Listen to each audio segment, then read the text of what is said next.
Morning బ్రేక్ఫాస్ట్లో ఏం తీసుకుంటున్నామంటే so ఇది ఉప్మా, వెజిటేబుల్ ఉప్మా అండ్ అల్లం పికిలు, కొబ్బరి పికిలు. ఇది ముంబై ఫామ్ హౌస్లో చెప్తుందంటే నేనే ఆశ్చర్యపోయాను.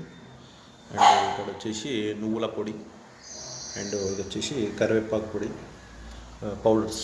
Okay, so veg breakfast today and ఒక బనానా.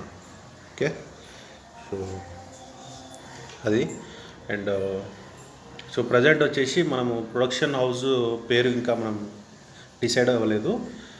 మీ దగ్గర ఏమైనా సజెషన్స్ ఉంటే, సో మనం ఒక పేరు అనుకున్నాము, కాకపోతే ఇంకా కొంచెం రిలేటెడ్గా ఏమైనా మీకు అనిపిస్తే మీరు కామెంట్ బాక్స్లో మెన్షన్ చేయండి. ఓకేనా? అండ్ రేపు నేను ప్రొడక్షన్ హౌస్కి సంబంధించిన డీటెయిల్స్